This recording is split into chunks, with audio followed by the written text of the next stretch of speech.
नमस्कार दोस्तों, आज मैं अपनी लिखी हुई कहानी जो 5 साल पुरानी है सुना रहा हूँ। ध्यान से सुनिए, अच्छा लगे तो लाइक, सब्सक्राइब और शेयर जरूर करें। उस दिन बहुत भीड़ थी। कॉलेज के बाहरी दीवार के सामने मेरा दोस्त गुमसुम सा खड़ा था। मैं जाकर उससे बोला,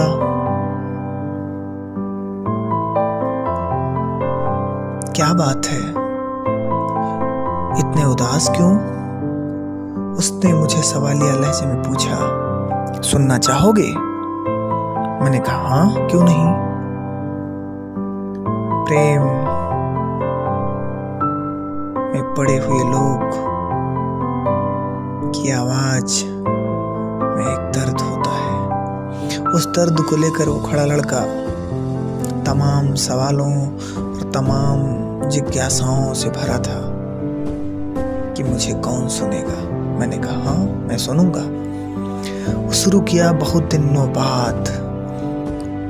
बाद फिर मिली मुझे वो। क्लास 11 था शायद। हाँ, वही था। खूबसूरती से उसके मैं आकर्षित हुआ। आकर्षण ही कहेंगे। प्यार की सच में ABCD भी नहीं पता थी मुझे।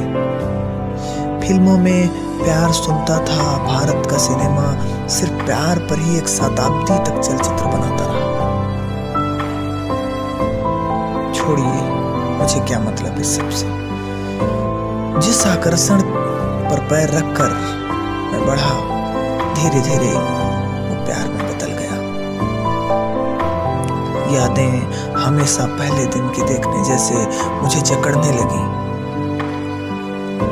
जिंदगी के हर निर्णय उससे शेयर करने का मन करने लगा। नजदीकियां इतनी बढ़ी कि वो मेरे निजी संघर्षों में मजबूत भावनात्मक साथी बन गई। समय के साथ परिस्थितियां बदली। उसके घर में शादी की जल्दी, मुझे अपने करियर की चिंता। कम उम्र में बिना पढ़ाई पूरी किए ब्याही गई लड़कियां कितनी बेबस होती हैं ना, इसका भान मुझे पहले न था। जिंदगी के इस मोड़ पर ईवा कितना लाचार होता है, सब नहीं समझ सकते। पर नियति को जो मंजूर था वही हुआ। वो आज भी मेरे लिए मेरी है, पर किसी और के लिए उसकी हो गई। उसका मन अब किसका है? एक अप्रासंगिक जिज्ञासा मेरा मूड मन अब भी करता है। खैर, ये सब आपको बताने की जरूरत क्यों पड़ी? क्योंकि अरसों बाद मिलना हुआ था उससे। मैंने कहा, यही वो खूबसूरत शहर था जहां हमने आपको पहली और अंतिम बार देखा था ना? सवालिया लहजे में पूछने के बहाने कुछ माइक्रो सेकंड में ही मैंने उसे सालों जितना जी भर के देखा। वो बिना मुझे देखे तटस्थ भाव से बोली, हाँ। मैंने कहा कि कितनी खूबसूरत लगती हैं शहर की सिंधु सभ्यता से समकोण पर काटती सड़कें और ये बहुमंजिला इमारतें। इस सब के बीच मैं अपने गांव की तारीफ करना कैसे भूलता, जहां सड़कें नहीं थी, बिजली नहीं थी, फिर भी गांव तो अपना था ना। जिनकी पगडंडियों पर हम टायर चलाते थे, उसको भी बताना था उनको। मैं एक सांस में सालों किए गए इंतजार को बस कह देने पर तुला था।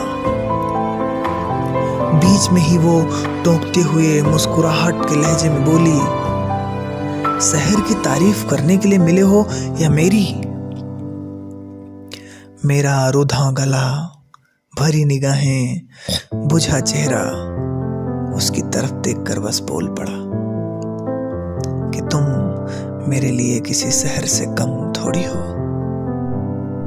दोस्तों, ये थी मेरी आज की कहानी। अगर अच्छी लगी हो तो पुनः निवेदन, लाइक, सब्सक्राइब और शेयर करें।